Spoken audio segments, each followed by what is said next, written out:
الحمد للہ وکفا وسلام علی عبادہ الذین اصطفى اما بعد فاعوذ باللہ من الشیطان الرجیم بسم اللہ الرحمن الرحیم یا ایہا الناس اتقوا ربکم الذی خلقکم من نفس واحدہ وخلق منها زوجها وبث منهما رجالا كثيرا ونساء واتقوا الله الذي تساءلون به والأرحام إن الله كان عليكم رقيبا صدق الله المولانا العظيم وقال النبي صلى الله عليه وسلم إن أعظم النكاح بركة وأيسره مؤنة او کما قال النبی صلی اللہ علیہ وسلم۔ آج کا یہ پروگرام شادی کی تقریب کے موقع پر رکھا گیا ہے تاکہ شادی سے پہلے کچھ اللہ اور اس کے رسول کا تذکرہ ہو جائے، ذکر کی محفل سج جائے، سنور جائے، اور اس کے جو انوار و برکات ہیں اس کی وجہ سے شادی بھی بابرکت ہو جائے، اس غرض سے، اس ارادے سے یہ دینی مجلس اور محفل کو سجایا اور سنوارا گیا ہے۔ میرے بھائیوں، بزرگوں اور دوستوں، ثواب کا جو مدار ہے، رحمت اور برکت کا جو حصول کا جو اصول ہے، وہ یہ ہے کہ ہر وہ کام چاہے دینی ہو یا دنیاوی، سب سے پہلے نیت صاف ستھری ہونی چاہیے، خلوص ہونا چاہیے دل کے اندر، اور ساتھ ہی ساتھ اس کام کو کرنے کا جو طریقہ قرآن و سنت میں بتلایا گیا ہے اس کے مطابق ہو تو پھر اس کام کے اندر برکت ہوتی ہے، خیر شامل ہوتا ہے، اور وہ کام مبارک ہوتا ہے، وہ کام بابرکت ہو جاتا ہے۔ چاہے دنیا کا کام کریں، چاہے آپ اخروی کوئی کام کریں، دین کا کام کریں، ہر کام کے اندر اس کے جو ضابطے ہیں، اس کے جو قانون ہیں، جو بھی اس کے قوانین ہیں، اس کو اگر مد نظر رکھ کے کیا جائے، اس کے جو حقوق و آداب ہیں انہیں ملحوظ رکھا جائے تو وہ کام بابرکت اور خیر والا کام ہوتا ہے۔ اس وقت موقع نہیں ہے پوری تفصیلات بیان کرنے کا کہ نکاح کیا ہے، شادی کیا ہے، اس کے فضائل کیا ہیں، اس کی ضرورت کیوں آن پڑی، اور نکاح کی حقیقت کیا ہے، شادی بیاہ کا سلسلہ کیوں رکھا گیا اور اس کا پھر طریقے کیوں عنوان کی گئی۔ ایک مستقل عنوان ہے، ایک بڑا عنوان ہے۔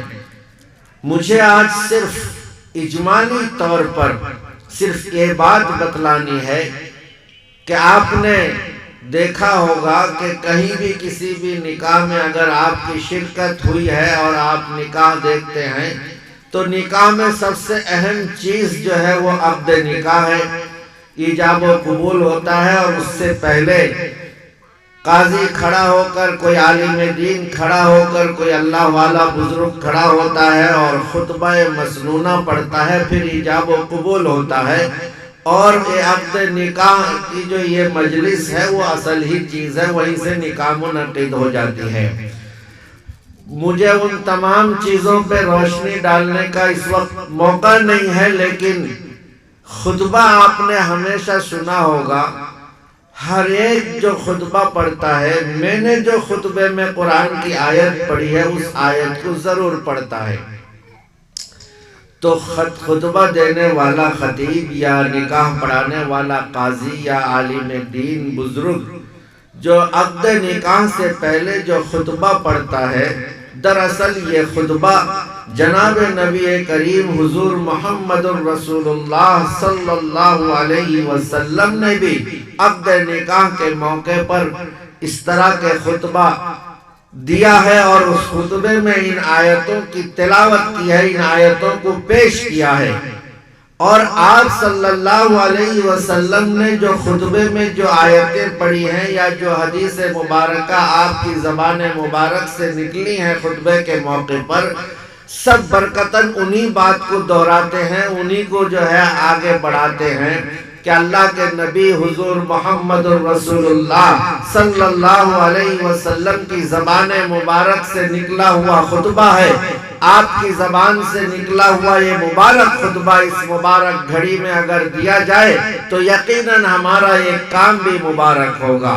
لیکن میرے دوست و بزرگوں، اللہ کے نبی صلی اللہ علیہ وسلم کا وہ خطبہ صرف برکت کے لیے نہیں ہوتا تھا، بلکہ اس کے اندر کوئی نہ کوئی پیغام ہوتا تھا، اس کے اندر کوئی نہ کوئی شرکت کرنے والے لوگوں کے لیے کوئی ایک سبق ہوتا تھا، کوئی درس ہوتا تھا۔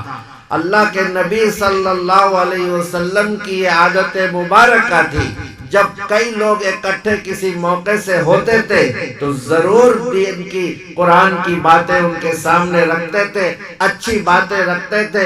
آپ کی بعثت کا مقصد بھی یہی تھا کہ لوگوں کو اچھی باتیں بتلانا، لوگوں کو سیدھا راستہ دکھانا اور لوگوں کی رہنمائی اور رہبری کرنا۔ تو جب بھی لوگ اکٹھا ہوتے تھے تو اللہ کے نبی صلی اللہ علیہ وسلم اس موقع سے ضرور آپ کی زبان سے اچھی باتیں اور دین کی باتیں نکلتی، ایسا نہیں ہے کہ اس کے علاوہ کوئی اور باتیں نکلتی تھی۔ الیاذ باللہ، اللہ کے نبی کی زبان سے جو کچھ بھی نکلتی تھی وہ سب وحی الہی ہوتی تھی۔ قرآن کہتا ہے کہ آپ صلی اللہ علیہ وسلم نے اپنی مرضی سے کبھی کوئی بات زبان سے نہیں نکالی، جو کچھ بھی آپ بولتے کہتے تھے وہ سب کچھ اللہ کی طرف سے وحی ہوا کرتی تھی۔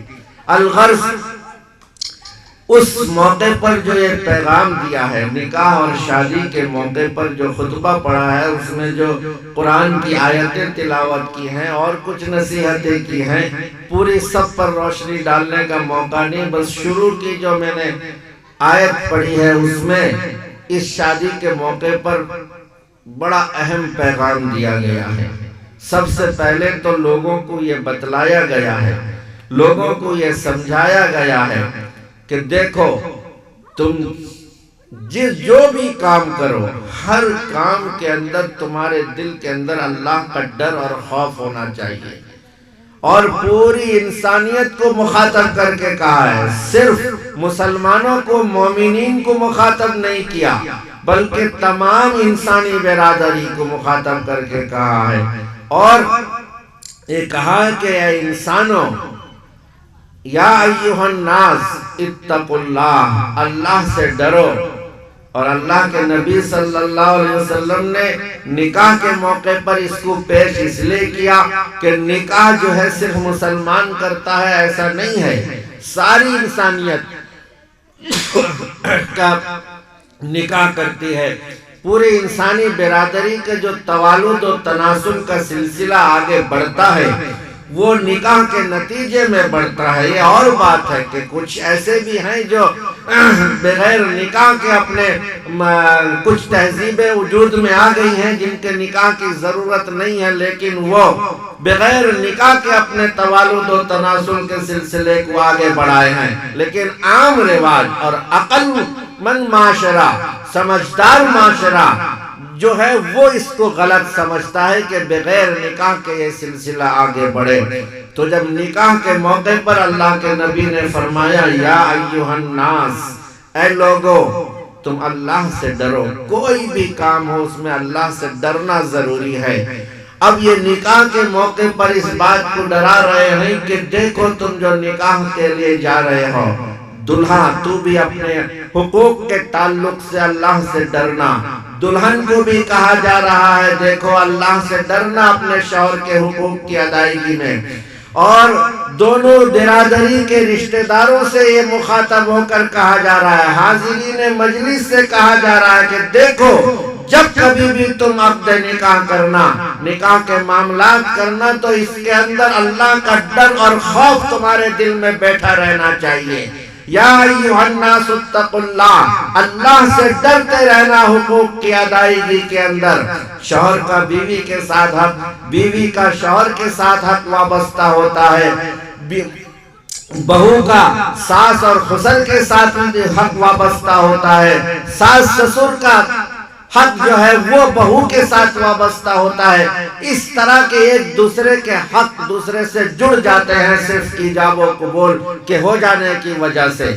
اب جب حق وابستہ ہو گیا، ان حقوق کو جانو سمجھو اور ان حقوق کی ادائیگی میں اللہ کا ڈر اور خوف تمہارے دل میں رہنا چاہیے۔ یا ایھا الناس اتقوا اللہ حق یا ایھا الناس اتقوا ربکم الذی خلقکم من نفس واحدہ۔ یہاں ایک بات کی طرف اشارہ کیا گیا ہے، دیکھو تم جو یہ عقد نکاح کر رہے ہو، جو برادری اور رشتہ داری کر رہے ہو، یہ رشتہ داری کرنے میں اس بات کو ملحوظ رکھنا کہ تم کسی غیر سے رشتہ نہیں کر رہے ہو، کوئی الگ مخلوق سے نہیں کر رہے ہو، اپنی ہی برادری انسانی برادری میں کر رہے ہو۔ اور اس بات کو یاد دلا کر وہ یہ پیغام دینا چاہتا ہے قرآن، یہ کہنا چاہتا ہے کہ دیکھو تم اگرچہ کسی دور محلے بستی کے ہوگے، کبھی ایک دوسرے سے ملاقات نہیں ہوگی، لیکن حقیقت یہ ہے کہ تم ایک ماں باپ کی اولاد ہو، تم ایک ہی ماں باپ سے پیدا ہوئے ہو، تمہارے درمیان میں یہ تعلق آپ شروع سے جڑا ہوا ہے، کسی الگ برادری سے نہیں ہو۔ جب تم اپنے ہو تو یہاں یہ پیغام دیا جا رہا ہے کہ اپنائیت کو ملحوظ رکھنا، عقد نکاح کے تعلق میں کوئی ایسا معاملہ نہ کرنا جس سے اجنبیت ٹپکتی ہو، غیر کا معاملہ ہوتا ہو۔ بات چیت کے درمیان، آپ معاملہ طے کرنے کے درمیان آپ کے جملے ایسے نہیں ہونا چاہیے جیسے لگے کہ یہ کسی غیر سے مخاطب ہے، غیر سے معاملہ کر رہا ہے۔ نہیں، اپنائیت ہونی چاہیے، اس کے اندر پیار و محبت ہونی چاہیے، خلوص ہونی چاہیے۔ یا ایھا الناس اتقوا ربکم الذی خلقکم من نفس واحدہ۔ دیکھو تم ایک ماں باپ سے پیدا ہو، اس بات کو ملحوظ رکھو گے تو اجنبیت ختم ہو جائے گی، اپنائیت آ جائے گی۔ جب دل کے اندر اپنائیت آ جائے گی تو پھر اس کے بعد جب بات آگے بڑھے گی تو اپنوں جیسے بات آگے بڑھے گی، اس میں اجنبیت نہیں رہے گی، غیر کا کوئی مسئلہ نہیں رہے گا۔ ربکم الذی خلقکم من نفس واحدہ وخلق منہا زوجہا وبث منہما رجالا کثیرا ونساء۔ کہہ رہے ہیں کہ تم ایک ماں باپ کے پیٹ سے ہو، اس سے پہلے اللہ فرماتے ہیں کہ دیکھو تمہیں ایک نفس واحد سے پیدا کیا گیا، پھر اس سے ایک عورت تیار ہوئی، پھر اس سے بے شمار مرد اور عورتیں پیدا ہوئے ہیں۔ تم لوگ کوئی الگ مخلوق نہیں ہو، ایک ہی مخلوق ہو، تمہاری برادری ایک ہی ہے، انسانی برادری ہے، اس میں اجنبیوں جیسے معاملہ نہیں ہونا چاہیے۔ اور ایک دوسرے سے جب تعلق جوڑ رہے ہو تو یہاں اللہ کا ڈر اور خوف، اپنے خالق، اپنے رب، اپنے پالنہار کا خوف دل میں ضرور ہونا چاہیے۔ وَبَثَّ مِنْهُمَا رِجَالًا كَثِيرًا وَنِسَاءً۔ آگے فرمایا پھر وَاتَّقُوا اللَّهَ۔ دیکھو تم اللہ سے پھر ڈرنے کی بات کہہ جا رہی ہے۔ ایک بار ڈرایا اس بات کے لیے کہ تم دونوں جو ہو آپس میں غیر نہیں ہو، اپنے ہو، اپنوں کے ساتھ معاملہ جیسا ہوتا ہے اسی طرح کرنا۔ اس میں اللہ کا ڈر اور خوف دل میں بچائے رکھنا۔ اللہ کا ڈر خوف ہوگا تو معاملہ بھی اچھے طریقے سے ہو جائے گا۔ پھر ایک بات کہنے سے پہلے پھر اللہ کو یاد دلائے، وَاتَّقُوا اللَّهَ الَّذِي تَسَاءَلُونَ بِهِ وَالْأَرْحَامَ۔ اللہ قرآن کہتا ہے کہ جب عقد نکاح منعقد، جب عقد ہو گیا ہے، ہو جانے کے بعد جب ایک دوسرے سے اپنے حقوق کا مطالبہ کرو، نکاح کے بعد شوہر کا حق وابستہ ہو جاتا ہے بیوی سے، بیوی کا حق وابستہ ہو جاتا ہے شوہر سے۔ اور میں نے کہا کہ ساس سسر کا حق بہو سے داماد سے، بہو داماد کا حق اپنے ساس سسر کے ساتھ، اسی طرح ایک خاندان کا تعلق دوسرے خاندان سے جڑتا ہے، کچھ خاندانی حقوق بھی ایک دوسرے سے وابستہ ہو جاتے ہیں۔ اللہ فرماتا ہے وَاتَّقُوا اللَّهَ الَّذِي تَسَاءَلُونَ بِهِ وَالْأَرْحَامَ۔ جب تم اپنے حقوق کا مطالبہ ایک دوسرے سے کرو تو اتقوا اللہ، اللہ سے ڈرتے رہنا، اللہ کا ڈر اور خوف دل میں باقی رہنا چاہیے۔ جب دل کے اندر، شوہر کے دل کے اندر اللہ کا ڈر ہوگا، جب بیوی کے دل کے اندر اللہ کا ڈر اور خوف ہوگا تو اپنے شوہر کے ساتھ اس کا برتاؤ اچھا ہوگا۔ شوہر کے دل میں خوف ہوگا تو بچے اپنی دلہن کے ساتھ اس کا برتاؤ اپنی بیوی کے ساتھ اچھا ہوگا۔ ساس سسر کے دل میں اللہ کا ڈر ہوگا، بہو کے ساتھ سلوک اور اچھا کرے گی۔ اگر بہو کے دل میں اللہ کا ڈر ہوگا وہ ساس اور سسر کے ساتھ معاملہ اچھا کرے گی۔ اسی طرح دو خاندان اگر اللہ کے خوف سے ان کا دل معمور ہوگا تو پھر خاندانی ناچاتی لڑائی اور جھگڑے بھی نہیں ہوں گے۔ تو یہ پیغام دیا گیا کہ ہر کام میں اللہ سے ڈرنا، ایک دوسرے کے حقوق کو پہچاننا اور حقوق کی ادائیگی میں اللہ کے ڈر اور خوف کو دل سے نہیں نکالنا۔ آگے پھر تنبیہ کی گئی وَاتَّقُوا اللَّهَ الَّذِي تَسَاءَلُونَ بِهِ وَالْأَرْحَامَ، اگر تم حق ادا کرنے میں اللہ کا ڈر اور خوف دل سے نکال دیے، من مانی آپ کرنے لگے، شوہر اپنی بیوی کو باندھی کی طرح سمجھنے لگا، بہو یا عورت اپنے شوہر کو کسی وجہ سے اپنا غلام بنانے کی کوشش کی، یا اس کے ساتھ اس کی نافرمانی کری، اس کے حکم کے فرما برداری نہیں کرتی ہے، یا شوہر اپنی بیوی کے حق ادا کرنے میں کمی بیشی کرتا ہے، تو پھر آگے قرآن کہتا ہے ان اللہ کان علیکم رقیبا، دیکھو تم جو کچھ بھی کرتے ہو تمہارے اوپر اللہ نگہبان بیٹھا ہوا ہے، اپنے ہر کام کی نگہبانی کر رہا ہے۔ اے شوہر، تو بیوی کے ساتھ جو سلوک کرتا ہے، بیوی کے ساتھ جو برتاؤ کرتا ہے، بیوی کے ساتھ تیرا جو معاملہ ہے، اس پر نگہبان اللہ بیٹھا ہے، ایک ایک عمل پر نگہبانی کر رہا ہے۔ اور بہو کو بھی یہی حکم ہو رہا ہے کہ اے بیوی، تو اپنے شوہر کے ساتھ جو برتاؤ کر رہی ہے، تو اپنے شوہر کے ساتھ جو معاملہ کر رہی ہے، نگہبان اللہ بیٹھ کر نگہبانی کر رہا ہے۔ ساس بہو کو مخاطب ہوا، قرآن اس موقع پر ساس کو اور خسر سے کہہ رہا ہے اپنی بہو کے ساتھ جو معاملہ کر رہے ہو اللہ نگہبانی کر رہا ہے۔ بہو سے مخاطب ہو کر کہہ رہا ہے اپنے ساس سسر کے ساتھ جو برتاؤ کر رہے ہو اللہ نگہبانی کر رہا ہے۔ ان اللہ کان علیکم رقیبا، اللہ تعالیٰ تمہاری زبردست نگہبانی کر رہا ہے۔ اب جب اس چیز کا استحضار ہوگا شوہر کے دل میں، بہو کے دل میں، ساس کے دل میں، دیور ننند تیرے خاندان کے دلوں میں اگر اس چیز کا استحضار ہوگا کہ ہم کسی کے ساتھ کچھ بھی کہہ رہے ہیں، کچھ بھی بول رہے ہیں، کچھ بھی کر رہے ہیں، اس پر اللہ نگہبانی کر رہا، اگر اس کا استحضار ہوگا تو یقیناً کوئی بھی غلط کام کرنے سے، غلط بات بولنے سے، غلط دیکھنے سے، غلط سننے سے، سب سے وہ ڈرے گا اللہ سے۔ اور جب اللہ کا ڈر اس کے دل میں رہے گا تو خود بخود معاملہ اچھا ہو جائے گا، حالات خوشگوار ہو جائیں گے، جھگڑے لڑائی کی نوبت نہیں آئے گی۔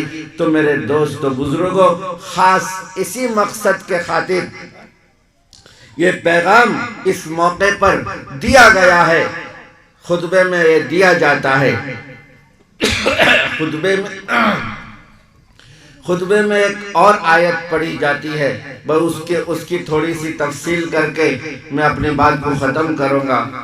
ایک خطبے میں آپ نے سنا ہوگا، یہ بھی کہا جاتا ہے یا ایھا الناس اتقوا، یا ایھا الذین آمنوا اتقوا اللہ قولوا قولا سدیدا یصلح لکم اعمالکم وَيَغْفِرْ لَكُمْ ذُنُوبَكُمْ وَمَنْ يُطِعِ اللَّهَ وَرَسُولَهُ فَقَدْ فَازَ فَوْزًا عَظِيمًا۔ یہ آیت بھی خطبے میں پڑھی جاتی ہے، اور اس شادی بیاہ کے موقع پر اس آیت کو پڑھ کے اس کا پیغام دینے کا ایک خاص مقصد ہے کہ عام طور سے شادی بیاہ کے شادی ہونے کے بعد رشتے میں جو ناچاقی آتی ہے، دو خاندانوں میں جو ٹوٹ پھوٹ ہوتی ہے، برادریوں میں جو جھگڑے لڑائی ہوتے ہیں، ان تمام چیزوں کی بنیاد جو ہے وہ زبان ہے۔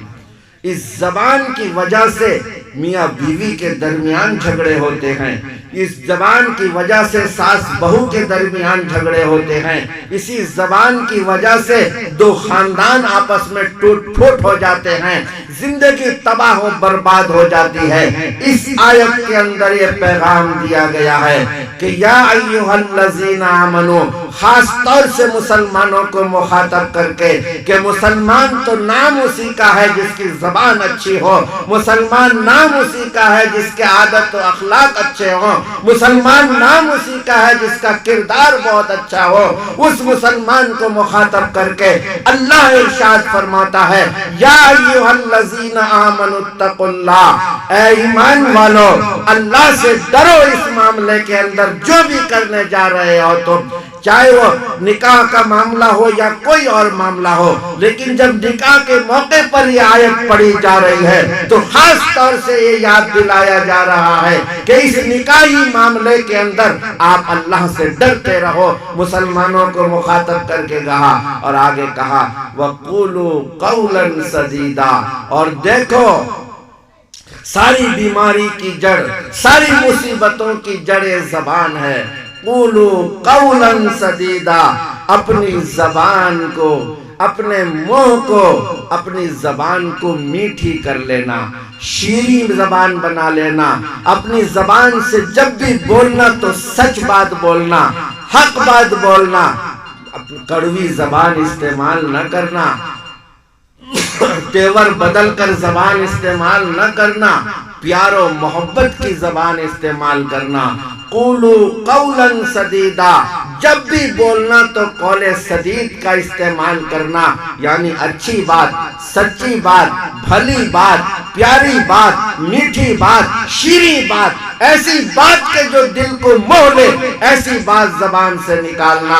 اے شوہر، اے دلہا، تجھے بھی یہی حکم دیا جا رہا ہے، اپنی بیوی سے جب مخاطب ہونا، اپنی بیوی کے سامنے جب کلام کرنا، جب اپنی بات زبان سے ادا کرنا تو زبان کو شیریں بنا لینا، زبان کو میٹھی بنا لینا، زبان کو بھلی بنا لینا، زبان کو سچی بنا لینا، زبان سے حق بات نکالنا۔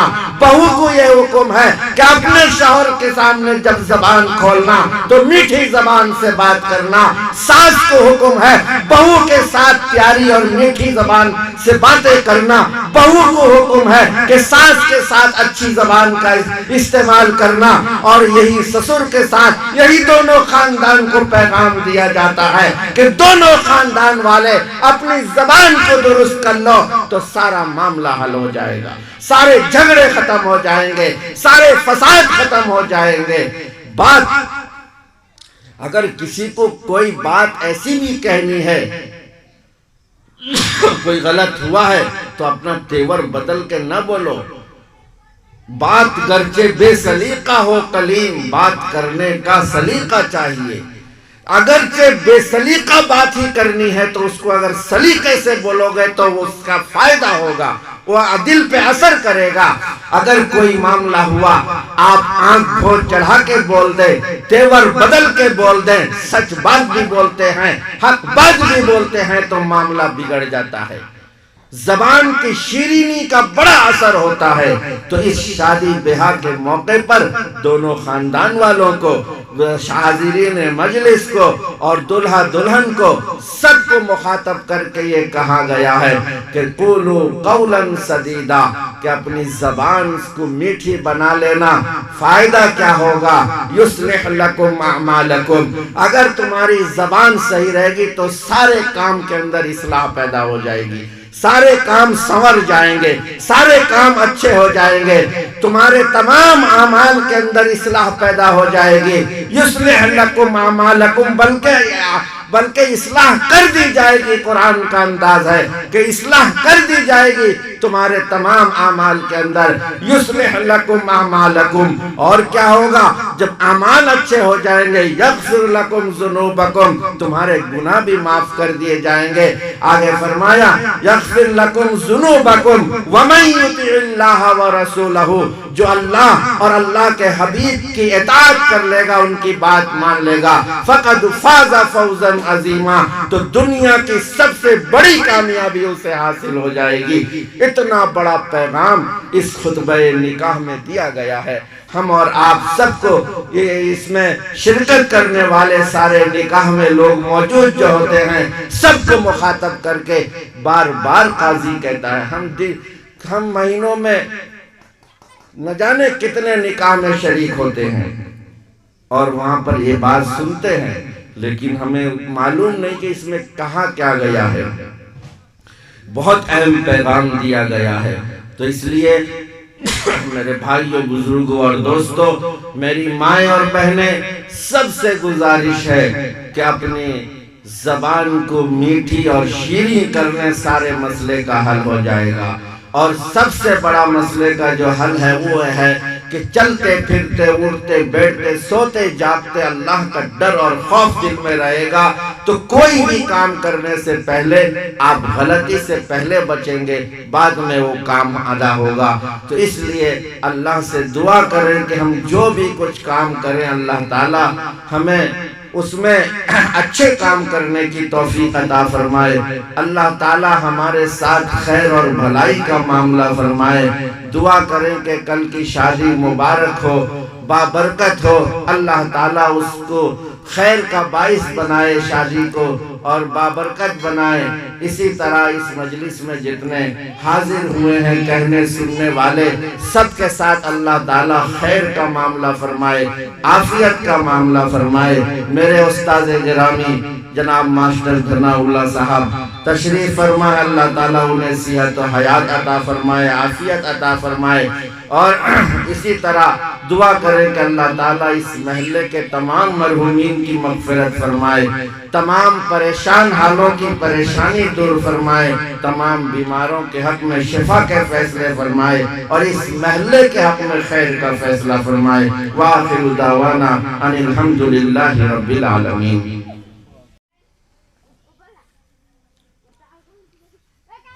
الحمدللہ الذی ہدانا لہذا وما كنا لنہتدی لولا ان ہدانا اللہ. الہکم الہ واحد لا الہ الا هو الرحمن الرحیم علیہ توکلت وهو رب العرش العظیم. اللہم صل علی سیدنا شفیعنا مولانا محمد النبی الامی وعلى آلہ واصحابہ اجمعین. ربنا ظلمنا انفسنا وان لم تغفر لنا وترحمنا لنكونن من الخاسرین. ربنا لا تزغ قلوبنا بعد اذ هديتنا وهب لنا من لدنك رحمة انك انت الوهاب. ربنا اغفر لنا ذنوبنا وكفر عنا سيئاتنا وتوفنا مع الابرار وتوفنا مع الابرار وتوفنا مع الابرار. یا عزیز یا غفار یا کریم یا ستار.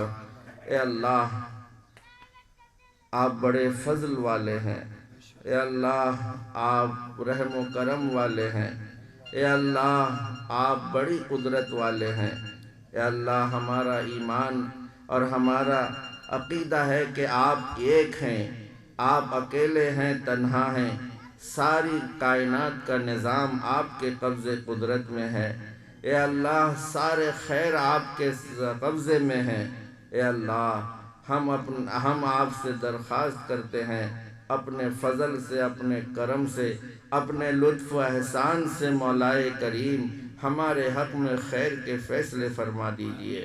اے اللہ ہم سب کے حق میں خیر کے فیصلے فرما دیجئے عافیت کے فیصلے فرما دیجئے مغفرت کے فیصلے فرما دیجئے مولائے کریم صحت کے فیصلے فرما دیجئے.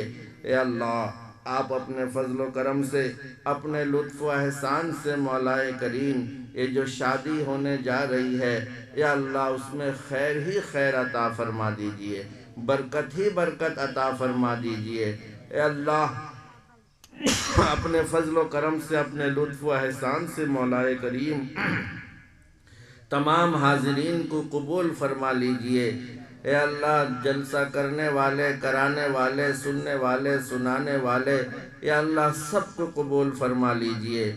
یا اللہ سب کے حق میں خیر اور بھلائی کے فیصلے فرما دیجئے۔ اے اللہ پورے عالم اسلام کے حق میں خیر کا فیصلہ فرما دیجئے۔ یا اللہ ہمارے ملک کے حق میں خیر و عافیت کے فیصلے فرما دیجئے، امن و امان کے فیصلے فرما دیجئے۔ یا اللہ اپنے فضل سے، اپنے لطف و احسان سے مولا کریم جو بیمار ہیں انہیں شفا عطا فرما دیجئے، جو پریشان ہیں ان کی پریشانیوں کو دور فرما دیجئے، جو بے روزگار ہیں انہیں حلال اور کشادہ رزق عطا فرما دیجئے۔ یا اللہ جو برسرے روزگار ہیں ان کی روزی میں برکت و خیر عطا فرما دیجئے۔ اے اللہ اپنے فضل سے، اپنے کرم سے، اپنے لطف و احسان سے مولا کریم ہم نے جو کچھ مانگا ہے سب عطا فرما دیجئے۔ اے مولا جو کچھ ہمارے حق میں بہتر ہے وہ سب کچھ عطا فرما دیجئے۔ تیرے حبیب سرکار دو عالم صلی اللہ علیہ وسلم نے جن خیر کی دعائیں مانگی ہیں وہ سب خیر اور بھلائیاں ہمیں عطا فرما دیجئے۔